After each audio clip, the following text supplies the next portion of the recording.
Recruiters and hiring managers, have we got a deal for you? Make your job offer stand out and have a competitive advantage against other organizations by offering subscriptions to CyberWire Pro as an additional perk to your benefits package. CyberWire Pro's special enterprise pricing is an easy and cost-efficient way to attract top candidates in the industry. Contact us today to get started at thecyberwire.com/contact us. That's thecyberwire.com/contact us. And now, a message from our sponsor, Insights. Insights believes that threat intelligence benefits organizations of all shapes and sizes by helping them proactively defend against an attacker's next move. That's why Insights is offering a free, personalized company threat intelligence report to help you manage the risk in today's cybersecurity landscape. Using only your company's domain, Insights' proprietary tools find potential external threats, including phishing attacks and dark web mentions targeting your organization within minutes. To download your free threat intelligence report, go to insights.com/cyberwire. And we thank Insights for sponsoring our show.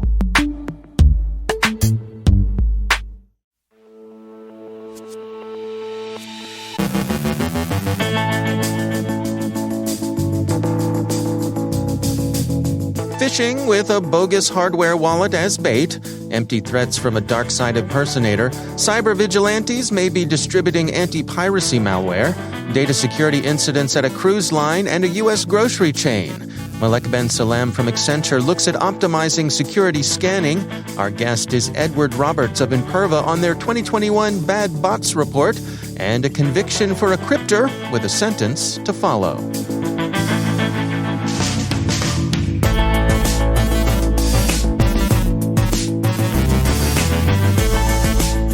From the CyberWire studios at Data Tribe, I'm Dave Bittner with your CyberWire summary for Friday, June 18th, 2021.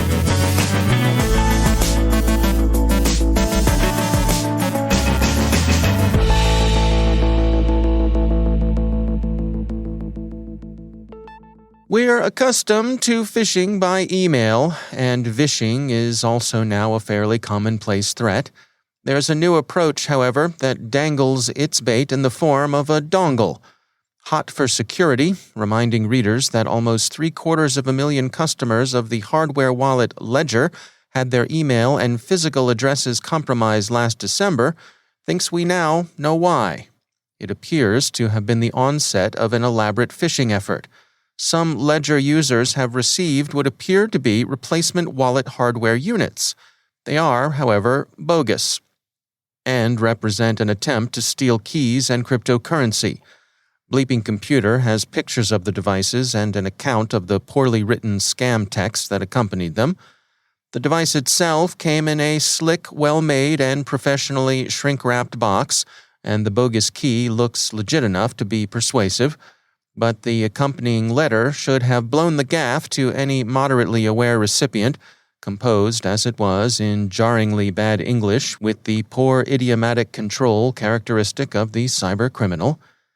Here's a sample Bleeping Computer shared. It starts off well enough. The letterhead is convincing, and the first two paragraphs explain in respectable enough discourse prose that, unfortunately, Ledger was subjected to a cyber attack in July of last year, and that contents of its customer database were dumped on Raid Forum. So far, so good. But after the first two paragraphs, the quality of the prose falls off dramatically. The crooks write, quote, "For this reason, for security purposes, we have sent you a new device. You must switch to a new device to stay safe. There is a manual inside your new box. You can read that to learn how to set up your new device. For this reason, we have changed our device structure. We now guarantee that this kind of breach will never happen again." End quote. As the copy editors say, sick, especially after kinda. It's not quite shadow brokerese, but it's on that path. All in all, however, someone went to a lot of trouble to be convincing. When the criminal market starts to advertise for editors, Katie bar the door. Another point worth noting is the way in which the lie is surrounded with the customary bodyguard of truth. In fact, information about Ledger customers was indeed dumped on the Raid Forum hackers site last year. Ledger has been warning its customers about the breach since December 20th.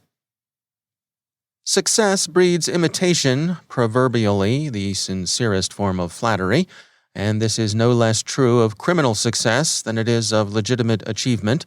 Sometimes that imitation rises to the level of impersonation. DarkSide is the latest subject of such flattery. Trend Micro this morning reported that imitators are sending extortion emails to companies in the energy and food sectors.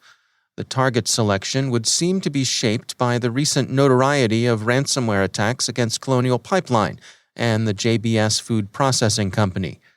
The emails began to circulate on June 4th, with a few being dispatched daily. The text begins with a matey, "Hi, this is DarkSide," and goes on to talk large about what it's accomplished against the recipient's systems. Quote, "It took us a lot of time to hack your servers and access all your accounting reporting. Also, we got access to many financial documents and other data that can greatly affect your reputation if we publish them. It was difficult, but luck was helped by us. One of your employees is extremely unqualified in network security issues.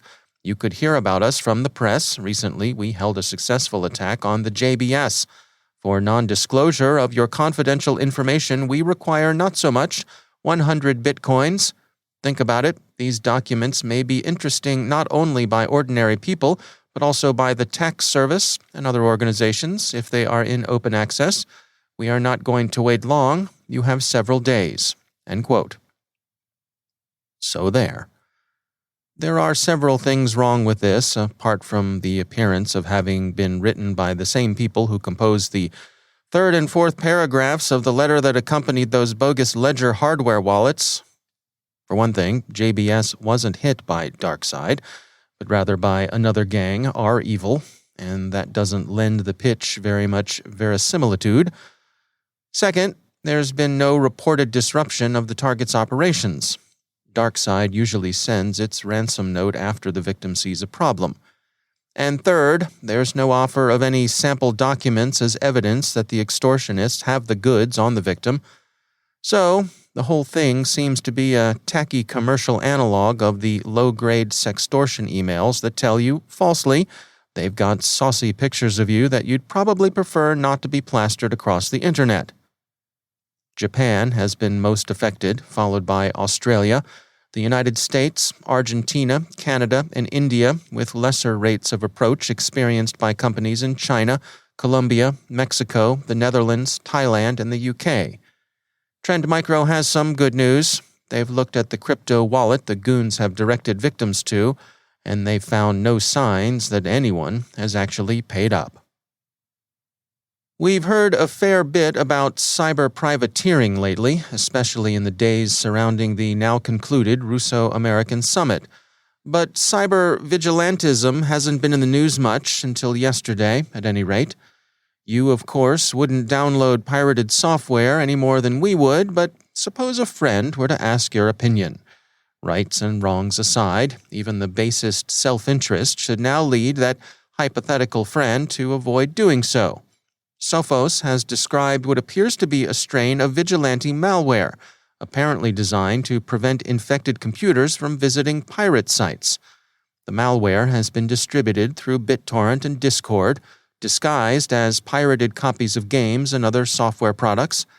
Vigilante is a reasonable first guess, but the operator's ultimate purpose remains murky. Sophos principal investigator Andrew Brandt explained the ambiguities to InfoSecurity magazine. He said, quote, "On the face of it, the adversary's targets and tools suggest this could be some kind of crudely compiled anti-piracy vigilante operation.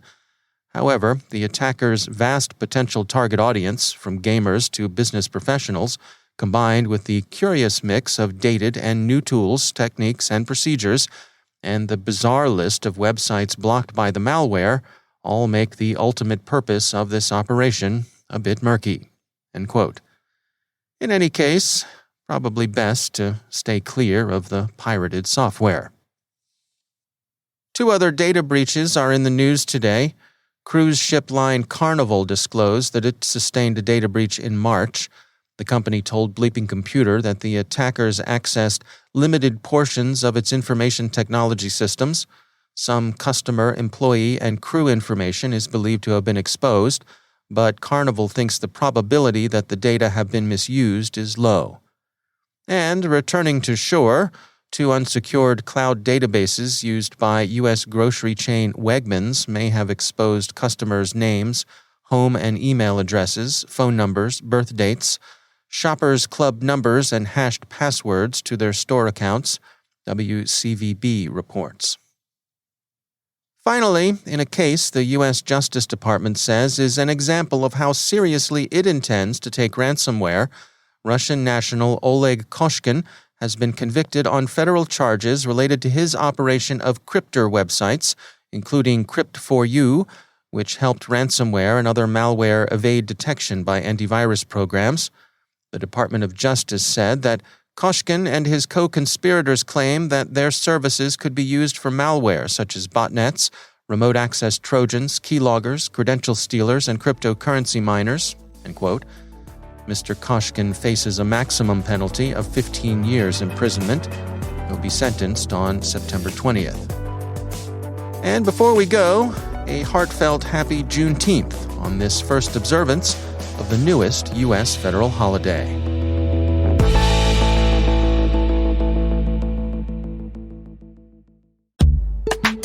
And now, a word from our sponsor, ExtraHop, stopping advanced threats with network detection and response. Stopping advanced threats requires knowing exactly what you're up against. With 90 days look-back, ExtraHop Reveal X is the only solution that shows you not just where the intruders are going within your network, but where they've been. ExtraHop Reveal X provides complete visibility across cloud, data center, and IoT, even when traffic is encrypted. Powered by cloud-based AI, Reveal X finds threats in real time, while powerful investigation and forensics capabilities allow you to respond 84% faster. See how it works in the full production demo, free online at extrahop.com/cyber. That's extrahop.com/cyber.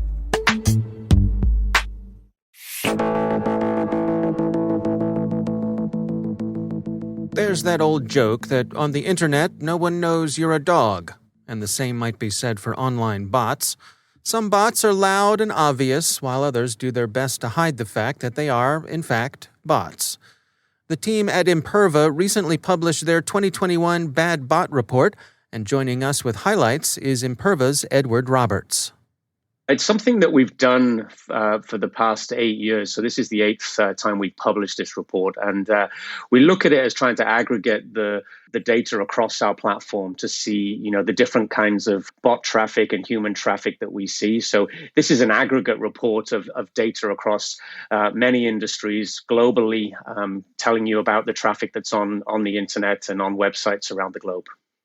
Well, let us have it. I mean, what's our bot situation these days? What did you all find? I think what we found is that the bot traffic is increasing again. It's the worst amount of bot traffic, and we've actually gone over a quarter of all internet traffic is classified as a bad bot. That is doing something that you haven't allowed and you do not want them on your site. It's automation that you haven't approved. And so normally it's been in the 19 to 22% range, and now we're just over the 25% range. So it's creeping up. And I guess the one thing that's the outlier this year is that the pandemic has obviously created a scenario where more and more people are purchasing things online and having daily activities online. And so bot operators have also been very active in there as well. So we think that's part of the driver. One of the interesting findings that we have in the Bad Bot report this year was that we saw that every business that has a login page has an account takeover attack for 16% of their time over a year. So that's literally from January to the end of February.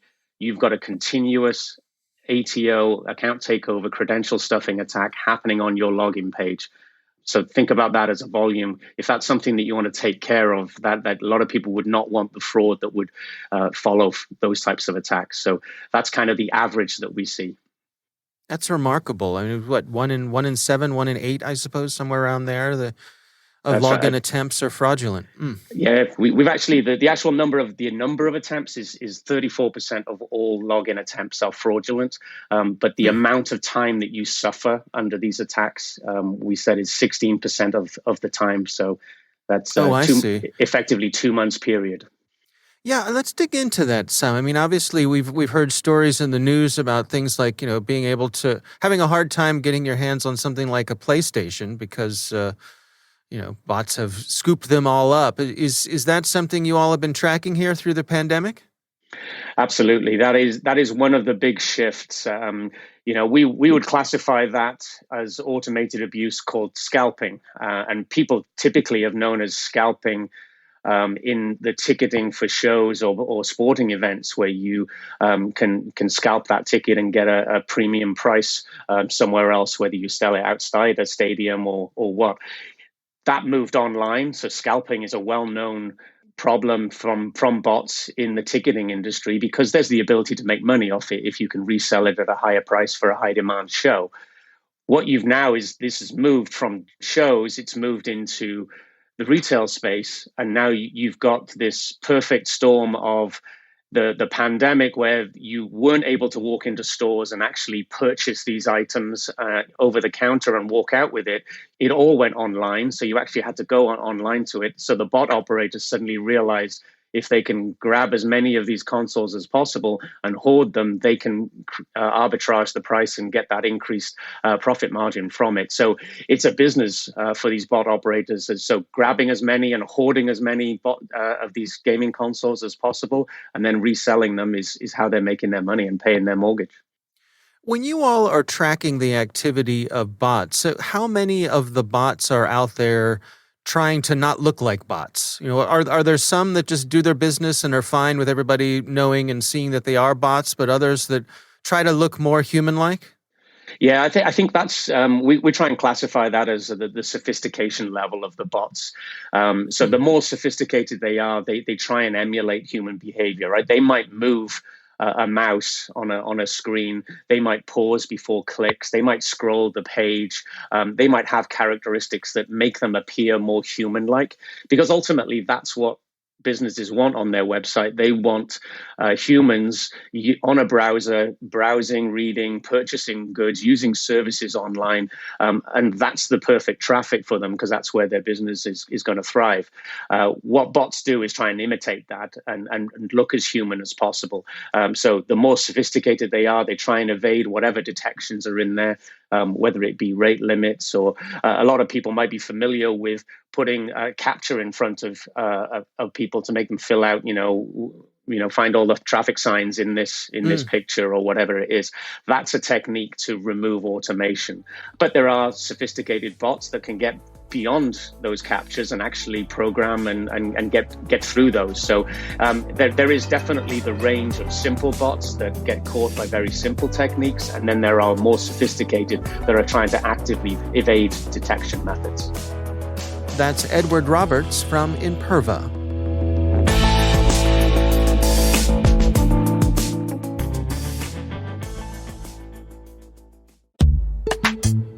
It's time to take a moment to tell you about our sponsor, Tanium.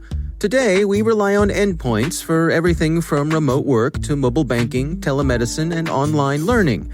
That's why managing and securing these endpoints has never been more important. Tanium provides unified endpoint management and security built for the world's most demanding IT environments, providing instant visibility, complete context, and rapid response. That's why all 6 branches of the U.S. Armed Forces and half of the Fortune 100 trust Tanium to protect their IT operations. Join Tanium at this year's Converge 2020 virtual event to learn about the latest advances in unified endpoint management and security, connect with industry peers, and hear directly from other leading technology partners like Google Cloud and Salesforce. Go to converge.tanium.com and enter promo code CyberWire to receive a 15% discount on a lab pass. And we thank Tanium for sponsoring our show.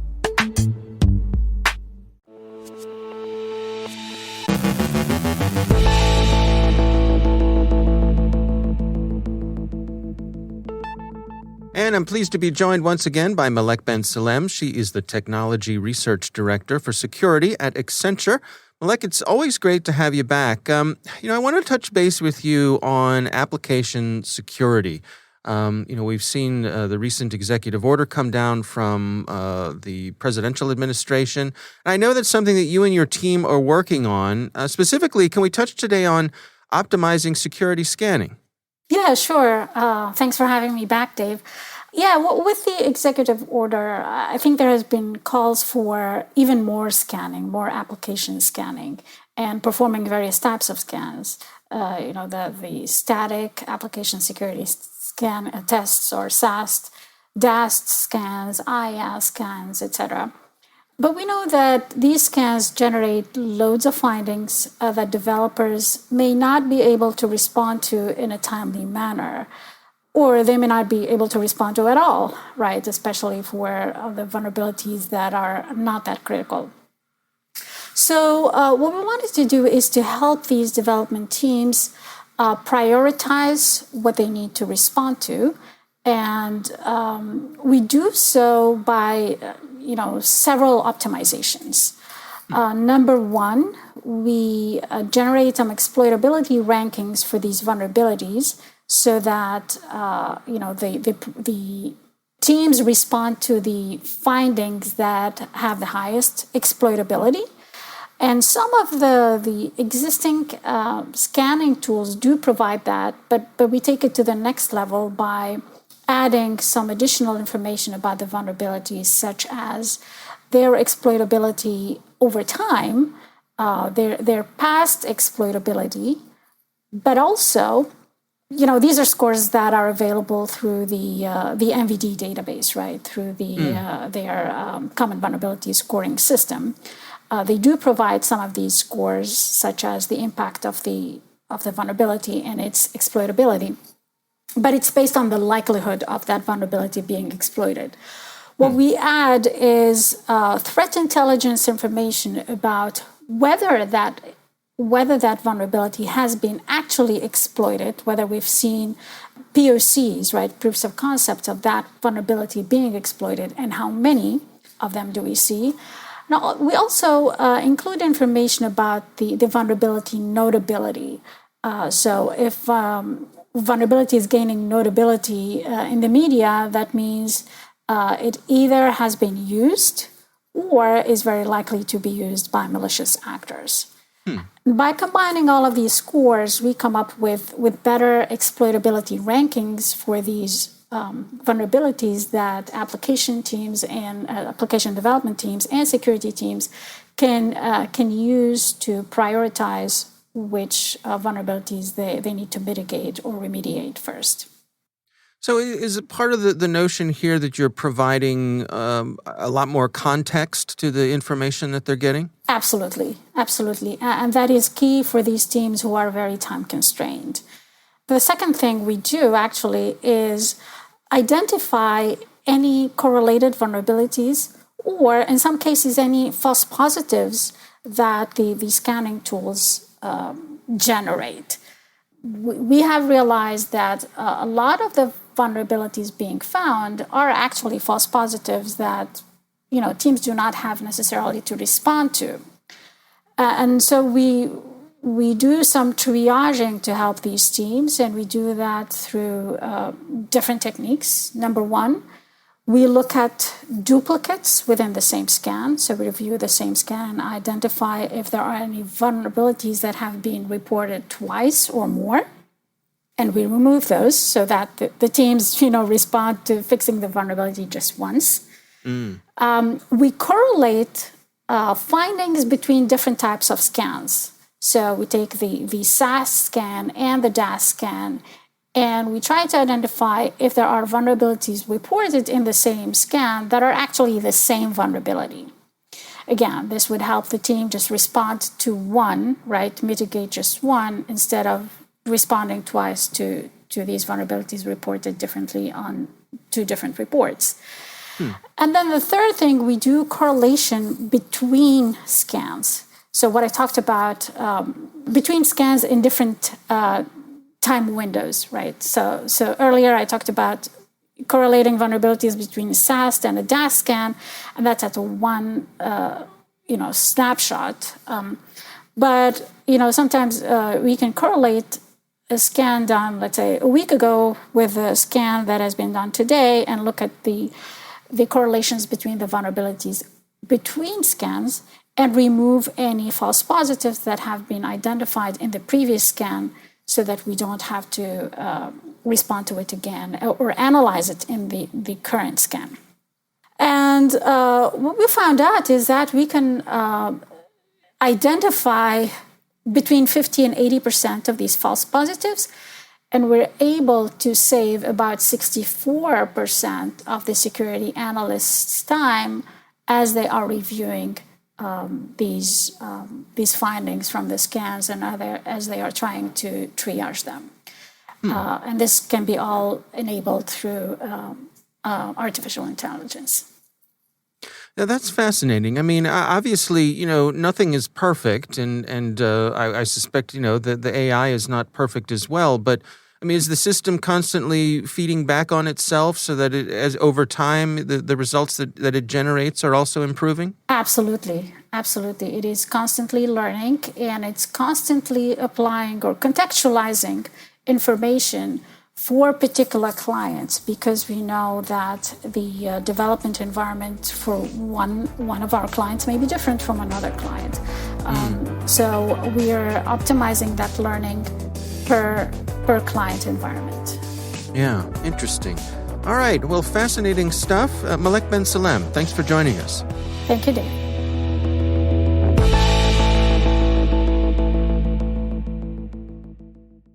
Thanks to all of our sponsors for making the CyberWire possible.